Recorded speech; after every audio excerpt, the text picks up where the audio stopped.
Hello, beautiful friends. Welcome to Crystal Tarot 1111. My name is Erica, and today we're going to be talking about the upcoming new moon in Aries, which is the most powerful new moon of the year. So, we're going to be taking a look in this reading the overall energies, the do's and the don'ts. New moons are about setting powerful intentions, and this one in particular being the first sign in the zodiac. It's like the astrological new year. It's really, really, really powerful one for setting some pretty big intentions. So definitely don't let this energy go to waste. The energies of the new moon's happening on April 11th or 12th, depending on where you are in the world. But remember, guys, new moon energy is good for several days before and after. So if you're watching this and you happen to miss the exact day, don't worry about it. The energies are still really high, so do not despair. So I'm going to be doing, in the extended, guys, I'm going to take you through a new moon ritual where I'm going to break down the new moon ritual for the masculine and the feminine, which energies, what this new moon in particular is good for the divine masculine, divine feminine. That's going to be in the extended, but in the meantime, we're going to just take a look, start off with the overall themes here. Interesting. Jumping right out here, we've got the Walking Away card and the Healer of the Ages. What I'm getting right away is I love this card, the Walking Away card, because she's like going forward into this beautiful new energy, and she's looking pretty happy about it. And when we get the Healer of the Ages, this is a card of healing. This is a card of Christ consciousness, having balance. And I feel like many of what has been coming through in the readings recently, especially, as many of you guys are walking away from anything that has run its course, served its purpose, but you've done the healing around it, whether it's leaving a job, whether it's leaving a relationship. And guys, I apologize for the background noise here. I am out of town and we'll probably hear people, dogs, and music. But I feel like what this new moon is really good for is closing out a cycle of healing, right? It's like the healing's been done.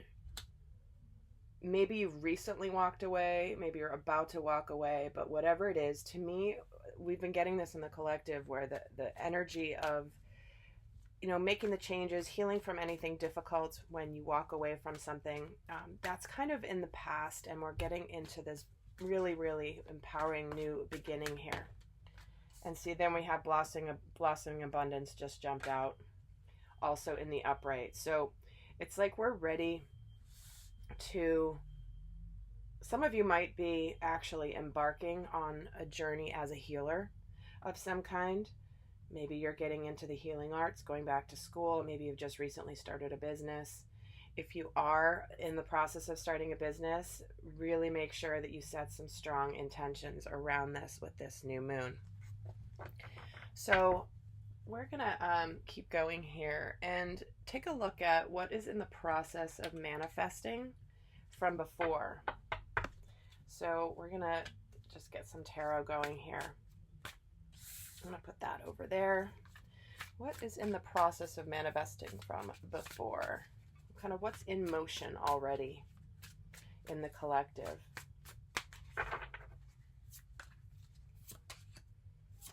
See, we have the Five of Pentacles, Two of Cups, Seven of Swords, and the Four of Wands.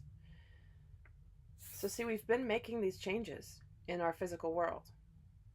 So we've made some decisions, we're making some transitions. And for many of you, this does relate to something around a partnership with this Two of Cups here. And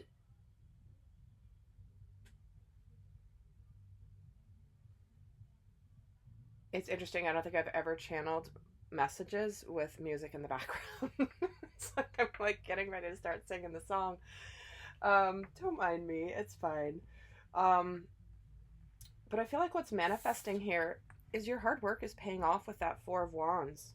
I think many of you have have been in the process of kind of breaking free of societal norms when it comes to either what you choose to do with your time, who you choose to be with, whatever that is. Because with this Seven of Swords here next to this Two of Cups, it's like you're suddenly, things are coming out in the open. You may have been doing something uh, kind of not on the sly, but you may have embarked on something, made some changes that you haven't really announced yet. You haven't come out into the world and been like, hey guys, this is what I'm doing.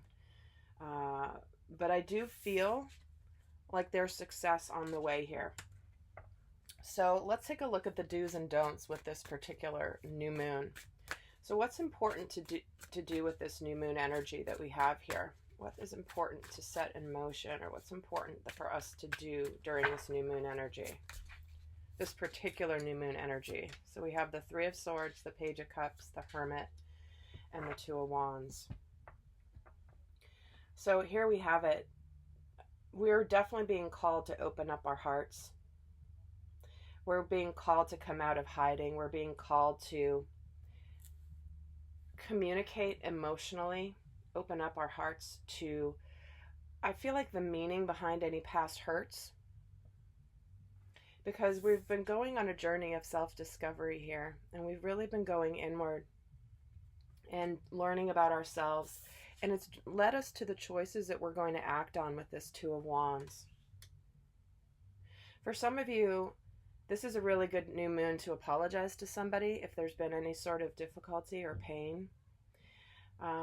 And for others of you, this is a new moon to begin to open up to new love or things that are going to be emotionally fulfilling for you.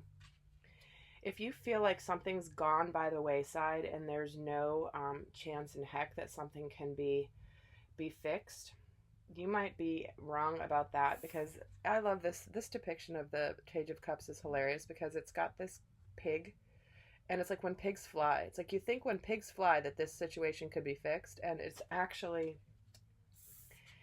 I feel like you're going to get this burst of knowing of like, no, I got to go for this. And whatever's going to happen is going to happen, but I have to take action in some way. So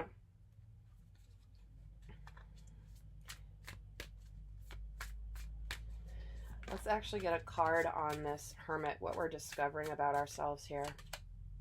Six of Cups. See, there is that energy of unconditional love, soulmate energy. This is also reconciliation. This is nostalgia for the past. So when we're getting this Six of Cups on the Hermit here, to me that's saying, like, you know, we're revisiting things that maybe we missed in the past. Maybe this is why we're having to apologize. And why do we have this Two of Wands? Why is this Two of Wands here? Five of Swords. It's where we've learned from our mistakes, and we've learned where we've put our energy into things that are not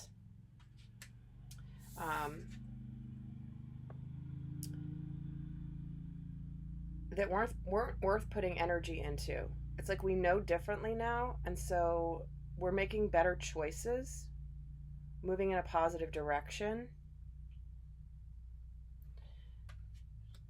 and are no longer going to keep repeating the same cycles. See, this guy's kind of got a headache. He's like, oh God, I can't, like his mind is hurting. His brain is hurting. It's like he doesn't want to make the same mistakes as before. So let's get some don'ts for this new moon. What's important that we not do around this new moon energy? And guys, also, I forgot to mention, I did release my April 2021 relationship kit. That's a series of videos for those of you that are watching this for love, for example. It's meant to accompany the monthly Divine Masculine, Divine Feminine readings. It's a bundle of 3 videos that are only available in this kit. I don't post them anywhere else. If you're interested, that link is down below. But because we're having a lot of relationship energy here, I thought I'd mention that, because I know many of you guys have already watched those videos and how much they've helped you. So let's get some more cards here on what not to do. Okay, so we get the Page of Wands, the Temperance coming in with the Emperor, and the Empress. Dang, guys. Hello. It's not the time to waste any more time. Okay? This is where we are meant, like, it's time to no longer not follow through on something that we say we're going to do.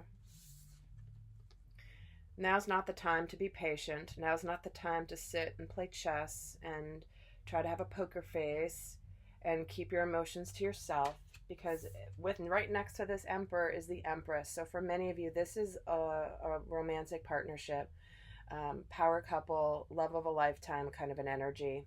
And see how she's pregnant here. It's like she doesn't have much time to go, and it's like now's not the time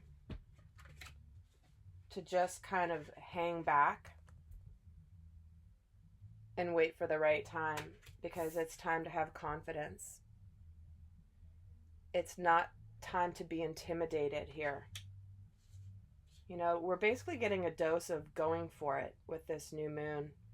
And if you're ever going to go for it, whatever it is for you, now is the time. And you definitely want to do it when you have this new moon energy. I promise you. Because it's like, I always use the analogy of surfer.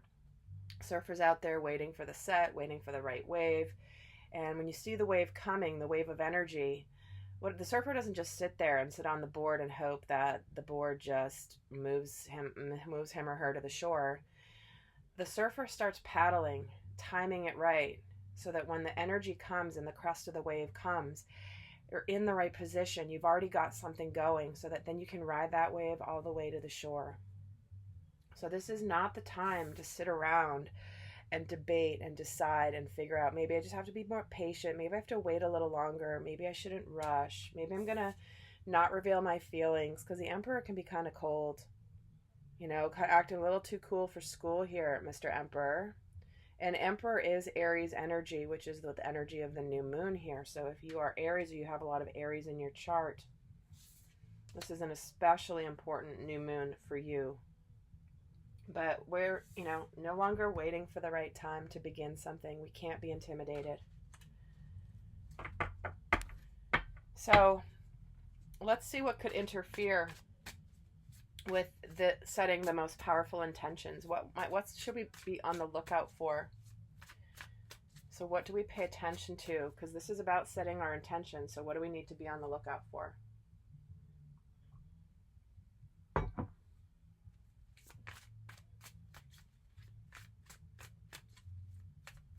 What do we need to be on the lookout for? This could interfere. Queen of Pentacles, King of Cups, and the Knight of Pentacles. I gotta say,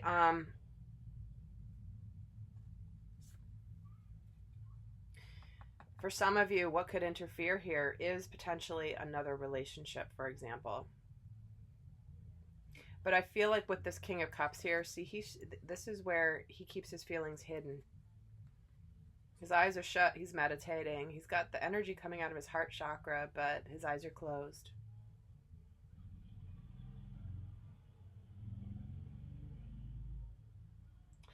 And I think what's important here is that I'm getting this message of, this is not the new moon to hope that somebody gets our vibe.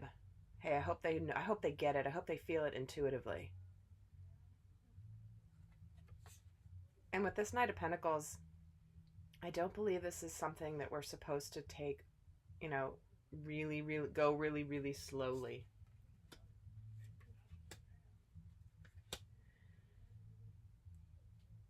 Going a little too slowly because you think somebody's going to get it. This isn't like, I hope that somebody knows how I feel about them, or I hope that, like, this is the new moon to go for it, like I was saying. And they're telling you not to go too slowly, too nonchalantly here. Get another card on this Knight of Pentacles. The moon. See, again, intuitively letting your fears get the best of you.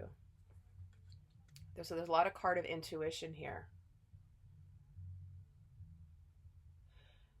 And this is not the new moon to go slowly because you're afraid, or to go slowly because you're not sure. Get a card on the moon. And still waiting. Waiting, waiting, waiting. Because if you're, see, here it is, the surfer energy, right? She's looking for the perfect set, the perfect set. Well, guess what? In the meantime, she's missing all these great sets. They may not be perfect. They may not be the big kahuna. However, she's waiting and waiting and waiting for the perfect time to go out there. And meanwhile, she's missing a heck of a lot of fun in her life. All right, lovely friends. Well, I am going to pull some guidance cards, more guidance for those of you not heading over to the extended. And like I said, in the extended, I take you through the steps of a new moon ritual, and we're going to look at what is this particular new moon is going to be supporting in the masculine and feminine energies. Whether you're watching it for a relationship, which clearly I'm getting this power couple energy here with the Emperor and the Empress. And we're going to go through for the masculine and the feminine, whether it's for your own inner masculine. Hey guys, sorry about that. I don't know really what happened. Camera went off. But I just pulled the guidance cards. Surrender the habit of people pleasing and surrender your belief in scarcity. This is where you basically say to other people, I'm going to speak my needs. I'm going to speak my truth. I'm going to focus on my own happiness. I'm not going to do things for other people any longer. And with this Queen of Pentacles, this can be kind of like a mother energy or other people around you who have an opinion about what you should do or shouldn't do. But this is where we're no longer supposed to do things for other people, and we're supposed to stop having scarcity mentality, because there is incredible abundance on its way to you. Remember, we started this reading with the Blossoming Abundance card. It says the universe is asking you to be open to the infinite nature of abundance, and this way you can remove blocks in your life and succeed beyond your wildest dreams. Well, there you have it, guys. Do not let this opportunity go to waste. Be very intentional with your new moon intention setting, however you do it. Again, I'll be doing some of that in the extended if you want to join me over there. But definitely, guys, I wish you a beautiful new moon, and I'll see some of you over in the extended. Bye.